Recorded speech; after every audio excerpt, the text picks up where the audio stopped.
My friends in the General Assembly, and I hope I have all of the names, and if I don't, you'll correct me along the way, I'm sure.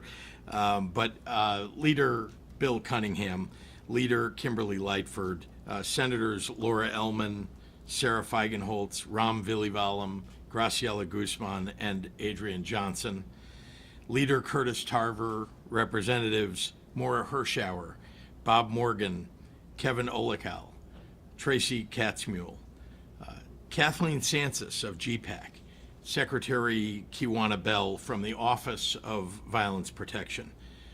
Thank you all for your commitment to an Illinois free from gun violence. I am truly proud to work with you. Tackling gun violence has been among my highest priorities since taking office. I'm tired, frankly, of treating something completely preventable as inevitable.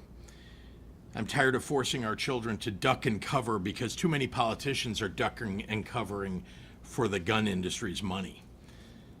I'm tired of hearing thoughts and prayers, and then nothing gets done. So Illinois is standing up and doing something about it. We've spent the past 6 years working with law enforcement, engaging with frontline communities, and studying the most effective policy solutions for reducing gun deaths. Illinois has been one of the most aggressive states in the nation in combating this epidemic. We passed the most comprehensive reform to our state firearms laws in over a generation, including universal background checks, banning the sale and distribution of assault weapons, requiring gun dealer licensing, outlawing switches and ghost guns. We've closed loopholes, removed firearms from the hands of abusers, and stepped up anti-gun trafficking efforts. The team of people behind me has been integral to nearly all of that. I'm deeply proud of the progress that we've made and grateful to those whose tireless advocacy has made it possible. But I'm still restless. Too many in our state still know the pain of gun violence. Too many of our children are traumatized. Too many families and communities have been torn apart. It keeps me up at night that so many of these tragedies have been preventable. How many people have died due to the cowardice of politicians who kowtow to the extreme special interests that don't give a damn about the safety of our children? The General Assembly and I have gone toe-to-toe with these guys session after session. They're well-funded, they're backed by the big-time gun industry players, and they have no shame or remorse about the deaths their callousness causes.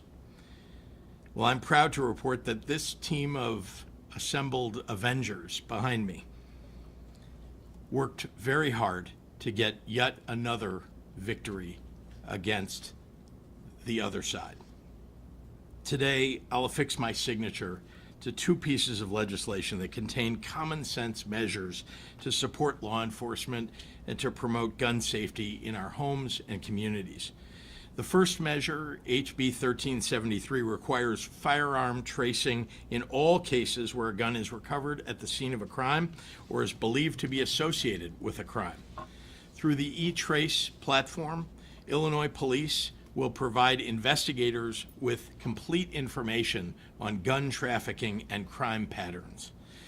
It's a crucial step to close investigative roadblocks and combat violent crime in our communities.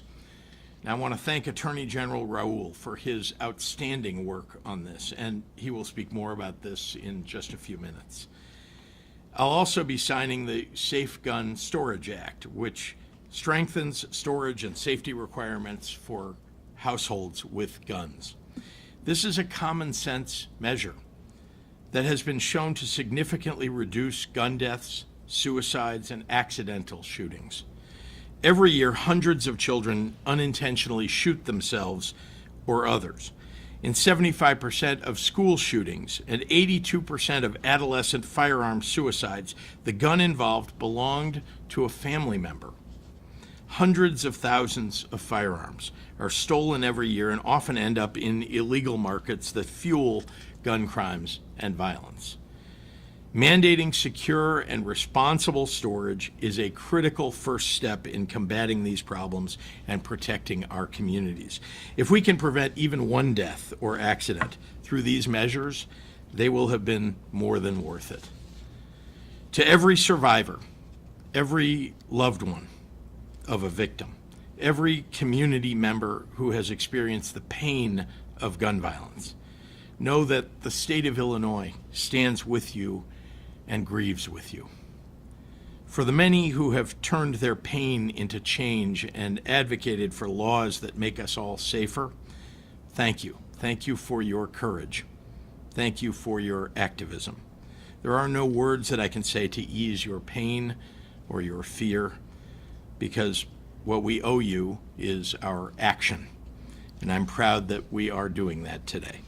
With that, I am very pleased to hand over this podium to true champion of safety in our communities, Attorney General Kwame Raoul.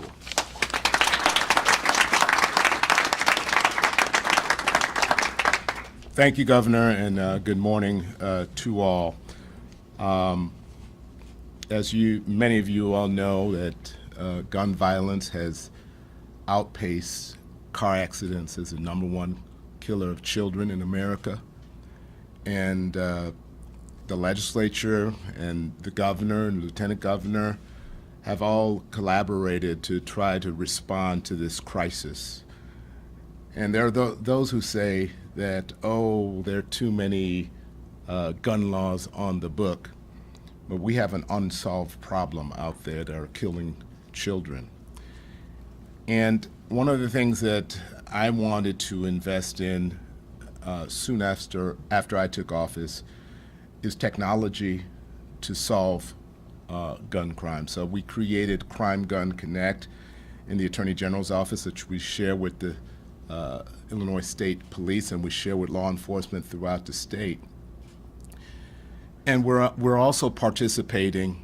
I want to shout out Special Agent in Charge Chris Amon of the ATF and Superintendent Snelling of the Chicago Police Department, who hosts a very sophisticated crime gun intelligence center that has allowed us to solve gun crimes, to get to gun traffickers who traffic guns into the hands of people who are ineligible to possess them, people who we know will do harm with those guns. But that technology is only as good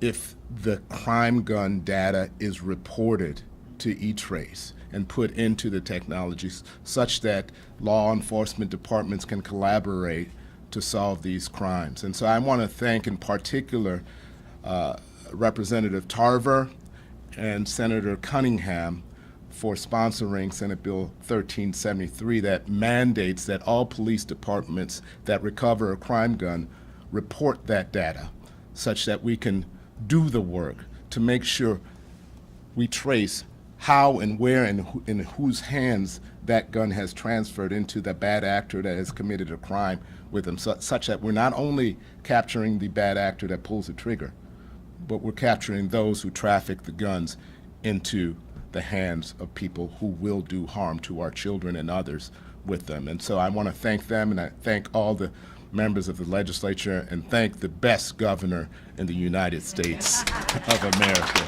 Governor Pritzker. And I want to pass it to my good friend, my former colleague in the legislature, Leader Cunningham. Thank you, Attorney General. I was honored that the Attorney General asked me to sponsor this bill in the Senate, and I was really excited by the idea behind it. I think all of us acknowledge and agree that the number of unsolved murders and shootings we have here in Illinois and throughout the country is a real problem. It is a growing problem. We know now that approximately half of the shootings nationwide never get solved. Only about a third do here in the city of Chicago. We also know that the same gun can often be used again and again in multiple shootings, multiple killings. We need to do something about that. That's what this bill does. It ensures that all law enforcement agencies report all information they have on a gun anytime they recover it at the scene of a crime. A lot of departments do that now, but not every department in the state of Illinois does. This law will ensure that they do. And we will find, as the Attorney General pointed out, when that information is entered, detectives will be able to share that information and start to connect shooting deaths to those weapons. Will help us bring justice for victims and ensure that the people that use those guns are held accountable. So I think it's a very important piece of legislation. As I said, I'm honored that the Attorney General asked me to be the sponsor for this in the Senate, and I thank the governor for signing this bill today. Next, I'd like to bring to the microphone my colleague, Senator Ellman. Thank you, Leader Cunningham. My name's Laura Ellman, and I had the pleasure of sponsoring Senate Bill 8. Senate Bill 8 strengthens gun storage laws, and as the governor told us, for far too long, we have tolerated gun deaths, children and teenagers, and family members being torn apart by guns found in the home or in the car. Senate Bill 8 strengthens gun storage laws so that kids, teenagers have less access to guns that their family members, their neighbors, their grandparents, their uncles, aunts may have, and this bill will help save lives. I'm thrilled to have worked with the, Representative Maura Hirschauer, Kathleen Sansis, and everybody, all of my colleagues here and in the governor's office on getting this important bill passed.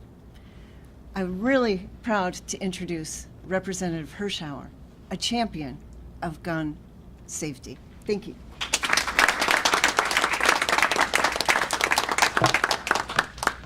Good morning.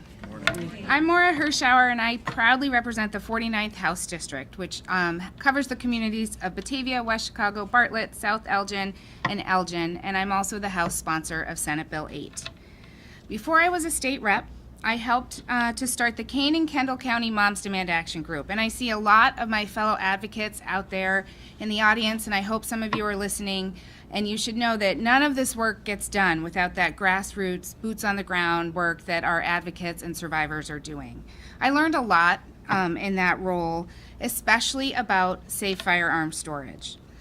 So today is really a full circle moment for me as we're here with the governor and all these amazing folks behind me to sign our updated safe storage bill. And safe storage is not new to the State House. For years, legislators have filed similar bills. We have laid the groundwork, and now we're taking a real step forward. I just want to talk a little bit about this complete package that we've been working on for a couple of years in the General Assembly. In 2022, we passed and the governor signed a bipartisan law that invested $3.5 million in a statewide safe storage education campaign that IDPH will be rolling out soon. Some of that money has gone straight to our communities, funding gun safes through local health departments. For example, in Kane County, where I live, 500 biometric handgun safes have been distributed. That's 500 firearms that are now secured and potentially hundreds of lives that are protected. That same year in 2022, we added safe storage to the school safety code, which sounds like a little thing, but what it does is it gives our school districts the ability to teach about safe firearm storage in schools. And that gives advocates in our communities tools to advocate for those schools to say, hey, we think this is a really important piece of education. So Illinois has built a framework based on two simple truths. Education and awareness matters, and regulating access to firearms will save lives. Senate Bill 8 builds on this framework. It strengthens safe storage firearm requirements and tackles one of the fastest growing threats, which is stolen firearms. I want to thank Senator Villavalem and Representative Olakal, who worked really hard on the key provisions in Senate Bill 8 to tighten lost and stolen gun reporting. This is crucial. Stolen guns fuel crime and undermine every single safety law that we work really hard to pass. Better reporting means better enforcement and safer communities. Let's be clear on the stakes. Over COVID, between 2019 and 2021, over 5 million Americans brought guns into homes that have never had one before. These might be folks that don't understand the importance of safe storage. 30 million children in our country live in homes with a firearm, and 4.6 million live with those guns that are unlocked and loaded. And yes, we've all talked about it, guns are now the leading cause of death for children in America. So this isn't a debate. Safe storage is no longer a debate. It's threatening our lives. It's a life-saving standard. It prevents accidents, it prevents suicides, it keeps firearms away from those who should never have access. Senate Bill 8 is common sense and life-saving. I'm really proud to have worked with my colleagues in the House and the Senate, especially Representative Olakal, Leader Bob Morgan, and the members of our Firearm Safety Working Group. Representative Katzmull is here. We really have a ton of leaders now in the General Assembly, and we are supported by an amazing governor and lieutenant governor. So I'm honored to stand here today as we sign this violence prevention policy into law. And I'm extremely excited to invite Leader Tarver up to talk about his incredibly important bill.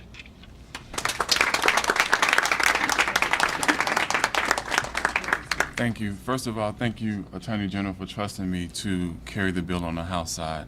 It's a great honor. Thank you, Governor Pritzker, for your willingness to step up and make tough decisions.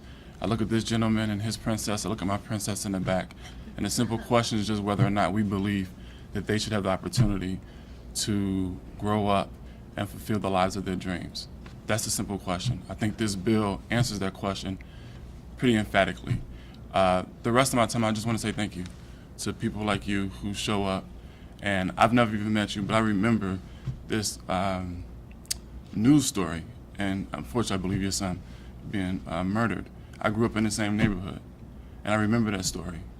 And it's moving to me that people like you and another young lady over here continue to show up and to push us to make the right decisions. I'm terribly sorry for your loss, but I'm incredibly inspired by your strength. Thank you very much for coming today.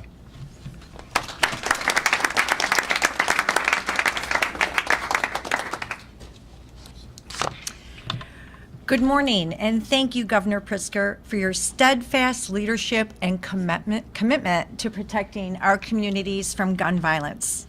I'm Kathleen Sansis, the President and CEO of the Gun Violence Prevention PAC of Illinois, which led the advocacy effort alongside the One AIM statewide coalition to pass Safe at Home into law.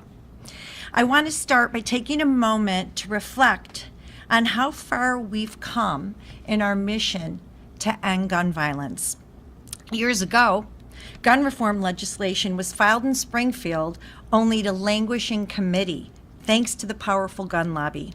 Today, we celebrate the 7th gun safety measure being signed into law, thanks to our gun safety champions behind me, the General Assembly, and our champion-in-chief, Governor Pritzker.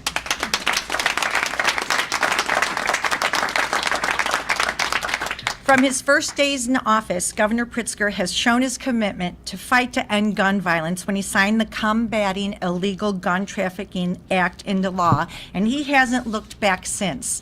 He created the Office of Firearm Prevention, demonstrating his commitment to finding comprehensive solutions to a complicated issue. We are incredibly grateful to the governor, as well as Senate President Don Harmon, House Speaker Chris Welch, and co-sponsors of Safe at Home, Senator Ellman, Senator Vili Valam, Representative Hirschauer, and Representative Olakal. They led the many gun safety champions in Springfield who helped us get here today. I also want to thank all of the survivors and activists who helped us advocate for Safe at Home. Many are here today, including Yolanda Androzo, Executive Director of our partner, One AIM Illinois, the members of the Illinois Gun Violence Prevention Coalition, and including our national partners, Giffords, Johns Hopkins, and Brady. I also want to take a moment to thank GPAC's founder, Tom Vandenberg. 12 years ago, Tom took the pain of losing his son to gun violence and put it into action by creating GPAC to finally take on the gun lobby in Illinois and win. GPAC is now the state's leading gun violence prevention organization and has helped grow the number of champions in office to pass gun safety reforms so that other families don't suffer as Tom's family did. Gun violence remains a persistent and complex problem in our state, but we're making progress, and the cumulative impact of our efforts is important to acknowledge as we continue this fight. And Safe at Home is yet another critical step in that fight. This new law strengthens what it means to safely secure weapons and will prevent more lost and stolen guns flowing into communities to cause crime and violence. We know this law will save lives. In states with similar Safe at Home laws, unintentional shootings by children decreased 78%, and movement of illegal guns in communities dropped by 46%. So while the White House continues to roll back gun safety measures and roll back our significant progress against gun violence, Illinois is once again leading the country in protecting families and communities from the ravages of gun violence, thanks to the leadership of our governor, our sponsors, and our state leaders. Safe at Home was drafted around a simple guiding principle. We all love our children and we want to see them grow up. Reaching our goal requires many solutions, and today is another important step forward in our fight against preventable gun violence.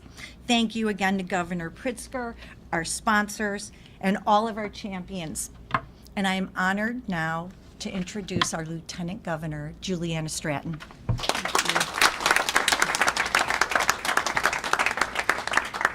Thank you, Kathleen, for your passionate leadership and dedicated advocacy. In the interest of time, I'll echo the appreciation we've heard for the incredible work that delivered these bills across the finish line. Thank you especially to the leader of our great state, Governor Pritzker, Attorney General Raoul, the chief sponsors and our partners in the General Assembly, and the advocates, many of whom, like me, have been personally impacted by gun violence. Thank you all for turning your pain into purpose and raising your voices to keep Illinoisans safe. We all know that gun violence is a public health crisis. But as a mom, it is both heartbreaking and infuriating to know that firearms are the leading cause of death in the United States for children under the age of 18. The Safe Gun Storage Act we celebrate today is not about taking things away from people. It's about mandating simple protections that will save lives. Because too often, guns end up in the hands of those who can't understand the power of the object they hold. In 2025 alone, there have already been 116 unintentional shootings by children across the nation. In addition to unintentionally shooting themselves, studies show the victims of these shootings are often likely to be their brother or sister or their friend. Knowing this, it's just common sense that we do everything in our power as a group of people who share this state and want the best for our future to stop those accidents. Gun suicides claim 26,000 lives per year in the United States. So it's just common sense that we would do everything we can to deter someone experiencing a mental health crisis from escalating a situation beyond repair. And in the cases where a weapon is wielded with intention, why wouldn't we gather as much information as possible? It's just common sense that we would do everything possible to close loopholes and put a stop to violence in our neighborhoods. This common sense gun safety legislation is about eliminating risk where we can, creating stronger hubs of information, and empowering Illinois families to live safely in the comfort of their own communities. Today is a big deal because in Illinois, we believe that everyone deserves to be safe in their home, in their school, in their community. As a mom, I want all of our children to be out of harm's way. As a resident of this state, I want all of our homes to be a refuge and place of peace. And as a leader, I'm proud Illinois is once again being proactive by putting protections in place that makes that safety possible. And it starts right now as I invite Governor Pritzker to come forward and sign these bills into law. Governor?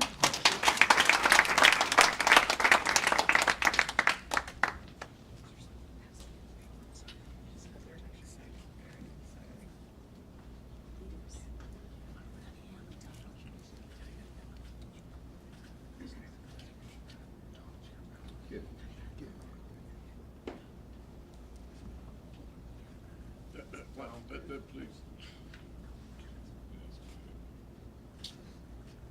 Please.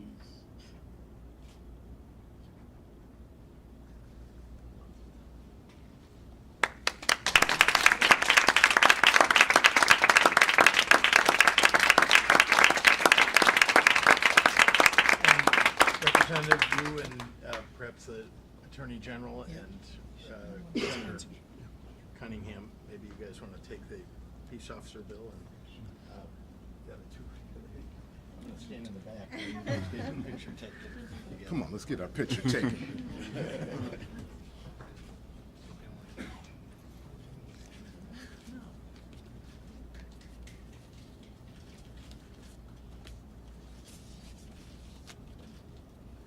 All right.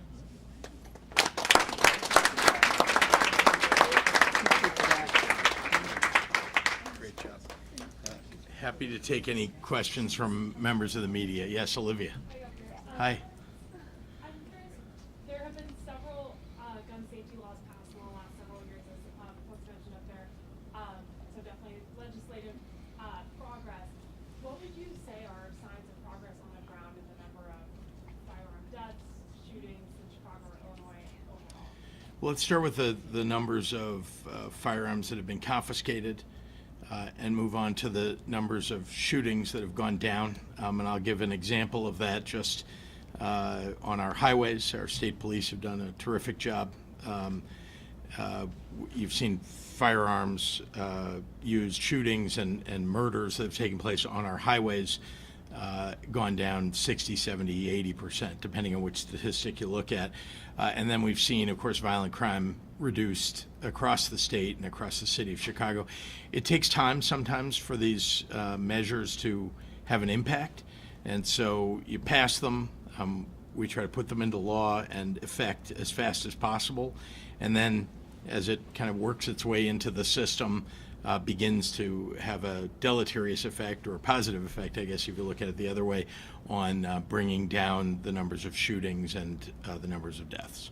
Governor, is there anything Yes, Craig. in these measures that is going to, I think there was a measure, something from a couple of years ago with money, but is there going to be some campaign that is a part of this to try to encourage people to get these, gun safety locks or biometric or whatever? Because, without getting people on board, how effective can it be? Indeed, and some of that has already begun, but I want to hand it over to Representative Hirschauer. You raise a really good point. Our laws are only as effective as, folks who understand and understand what they're doing. So that $3.5 million I mentioned that we passed in 2022 is still being used by IDPH. They're working with the Ad Council and the Joyce Foundation to roll out a statewide education campaign that will go, from the south to the north, billboards, commercials. And I also want to tout that IDPH just rolled out a statewide education campaign for firearm restraining orders. Again, partnering with the Joyce Foundation and the Ad Council. Really powerful messages that will be on commercials, on social media. So we're doing a lot of good work there. And Craig, I would just add that when people are purchasing their firearms is actually one of the best moments to remind them that there's a Safe Storage Act. So, yes, sir. How concerned are you that the president of the DOJ may step in to undo the work that has been done here in Illinois and other states? Every day I wake up concerned that the administration and the DOJ is going to undo the things that are keeping people safe across our country. They've been doing it. So, yeah, I mean, if you want to know the level of my concern, it's pretty consistently high. So we're gonna make it clear, though, that that you don't want to reverse the progress that's already been made. And we've passed a lot of very effective laws here. You don't want to reverse the progress that's already been made, bringing crime down, bringing the numbers of shootings down. And so I would hope they would recognize that before they would attack it. Though I'm concerned about things like is in the big ugly bill, there's actually a tax credit for silencers for handguns. Think about that, tax credit, like we want to encourage people. So, again, I don't want to speak to that particular bill because there's an awful lot of conversation going on. Some of this we have to take on in the courts, some of this we have to take on with legislation. And the answer is it's not about Trump-proofing, it's about protecting the people of our state, and we're always going to look for ways to do that. Governor, speaking Yes, about Chris. crime in the city of Chicago, experts are having a difficult time putting their finger on exactly what is going on here. I'd like to ask you and Attorney General Raoul your top one or two points, the things that you think are working, that we're seeing this 30% drop in homicides, 40% drop in shootings, 50% drop in carjackings. What's going on in your estimation? Yeah, as you know, I think several of the people who spoke today spoke about the complexity of trying to fight, gun crimes, gun violence, and so too is it complex to determine which piece is more effective of our response, which piece of our response is more effective than some other piece, which is why this is a massive multi-pronged approach. One of my approaches from the very beginning has been as much prevention as possible. Another approach is let's lock up guns in people's homes so that we can make sure that there aren't accidental shootings. Another, of course, is creating jobs and giving people hope. So I don't, it's hard to pinpoint, but maybe the Attorney General has a more nuanced answer. Sure, I think this governor and the state has done a good job in investing in violence interruption at a time when the federal government is pulling away from the same. So not only is the state government done so, we've had not-for-profits do so. The Civic Committee has committed to raising $100 million for violence interruption. That works. It works. And it's not a time for the federal government to pull away from doing so. The other thing is on the law enforcement side, teamwork. The ATF has invited us into that Crime Gun Intelligence Center. The technology, it works. If you have somebody, if you have all police departments reporting the data, it may be months later that you find somebody with a gun that was used in a murder months before. But if you haven't reported the crime gun data, you won't know that person you picked up on a traffic violation that just happened to have a gun was a perpetrator of a murder. Also, it gets to a lot of these guns leave the legal gun dealer shop with the intention of it being trafficked to be into the hands of somebody who will commit a crime. The last thing I'll say to the previous question, the other thing the federal government has done recently is entered into a collusive settlement with regards to force reset triggers, devices that change guns into machine gun-like shooting devices.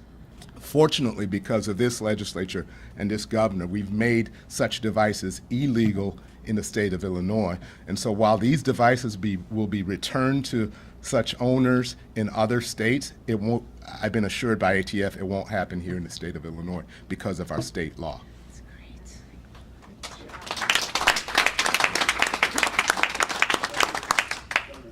Patrick, I think, had his hand up first. I promise I'll.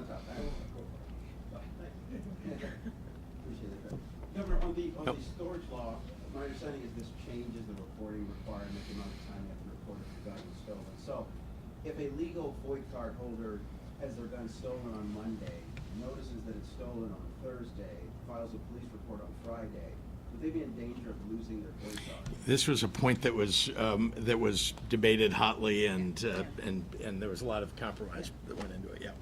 Thank you. No, the clock starts ticking when they detect that the gun has been stolen or lost. So once they find out, then that's when the clock starts ticking. Would you have a requirement then to once you find out that your gun is stolen, report it then?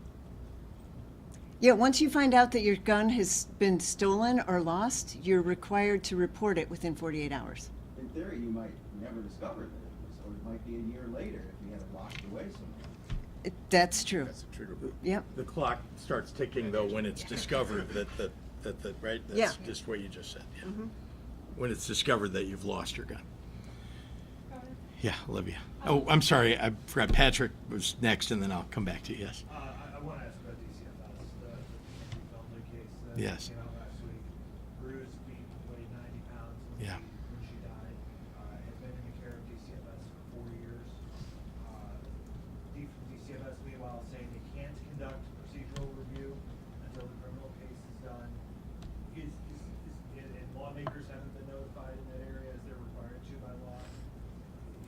Is withholding information to lawmakers, to the public, about what happened and the failures of DCFS, is this acceptable to you? What policies, what will you do in your office to expand transparency and accountability? And I Yeah. have a follow-up. Sure. Let me begin by saying, I mean, it's a horrible tragedy, and a crime appears seriously to have been committed here. It's a kind of a right-wing talking point to say that we're withholding information. We are required when local law enforcement, and I'm talking specifically now about the state's attorney's office there, when we're asked by the prosecutors not to reveal, not to interfere, we do that. We have to do that, and obviously we're seeking information from the prosecutors because they are doing a lot of investigation, and we have continued to do whatever investigation we're allowed to do. But we are prohibited when local law enforcement, local states attorneys tell us, local courts tell us we can't. So we have every interest in finding out what went wrong here. We know only a few things. I think they've all been made public, the things that we know. And we try to act on those immediately, whatever it is that we know. For example, as you know, this was an outside agency that's been contracted by DCFS to monitor that particular child. So obviously questions about that outside agency have been pursued. So that's the answer to your question, but happy to take your follow-on. Yeah, more than 1,200 deaths, 3,000 serious injuries to children in DCFS care since 2018 was the number cited in Kevlin's own last week. Most of that has happened on your watch. DCFS is an agency you oversee. At what point does the buck stop with you for responsibility? Listen, the buck stops with me about state government. There's no doubt about it. I have responsibility for the agencies under my executive authority. I would remind you, and I know this gets lost often by opponents, they don't want to talk about the fact that it takes some time to turn things around when things aren't working. And I have to say, particularly a child welfare agency. I know that people say, well, gee, you've been in office for 6 years. You know, how come this hasn't been entirely fixed? How come we haven't fixed the pension problem? How come we haven't, made everything easy in the state of Illinois? Some of these things are built into a system that has failed for 25, sometimes longer years. And we have worked diligently, particularly at the Department of Children and Family Services. Before me, the governors, what they would do is when there was a problem, when there's a death, there's a big story somewhere that was a negative story about what DCFS had done, they would use the leader of DCFS as a scapegoat and fire them and then blame them.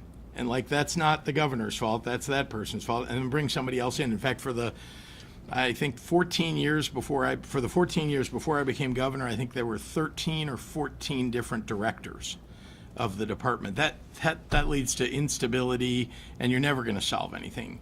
So I've tried to bring stability. We've got a terrific director there now. She's on it. I think people behind me and people, even Republicans, I think would acknowledge there have been a lot of improvements at DCFS. It is never acceptable when there is a death of a young person, and but you know, it's a crime that gets committed by someone, not DCFS, by someone in the process, someone in whose care that child is. Often it is that person or some failure along the way. It's typically not DCFS committing a crime. It is most typically a problem somewhere in the system. And so we've been rooting out those problems steadily over the last 6.5 years. I wanted to ask Olivia. a follow-up question on that you were asked last week on SNAP error rates. Mhm. I'm curious whether the state is doing anything, changing anything in response to the new direction. Of course. Okay. What exactly are you changing to lower the error rates and maybe bring down the cost for the state? And also, last week you said it was a matter of a large state problem. Yeah. What I was trying to point out, sorry, let me back up and answer your first question, which is we have been looking in the system to figure out the best ways to reduce the error rate while not throwing people off SNAP benefits who need them and deserve them. They sometimes get caught up in that's what many Republican states have done, is they just throw they see an error rate and they say, well, let's just throw all of this group of people, not just the ones who are in the error rate, but all of this type of person off of the system. And that takes away a bunch of the errors in the system. That's not what we want to do. We want to make sure that we're targeting situations where the error rate is made to be higher because of something that the system is doing wrong. So we're in the process of determining all of the ways in which we can do that. We obviously need to accomplish that in relatively short order, but a whole lot of work is being done indeed right now. And then, I'm sorry, the other half of your question. What are some of the ways? The bigger states you asked, sorry, that was the other half of your, what are what? Well, I promise you we'll let you know. I really do. I know you'd like to have the details of a plan. To be clear, this is all within the departments that deal with SNAP. We are figuring out what all of the angles are, and we're going to make sure that you all know what that is, but just give us a minute here. The bill passed, I think, 2 weeks ago. No one knew exactly that piece was going to be included in it. And what were they going to do about other Republican states where they seemingly don't want to harm them? And what did they do? They wrote Alaska out of this error rate problem, et cetera, and there are other states that have this.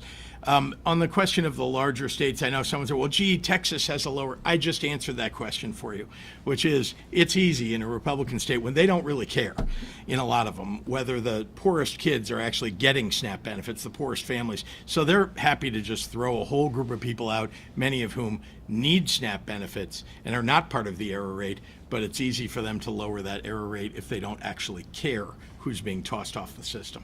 Thanks, everybody. Thank you.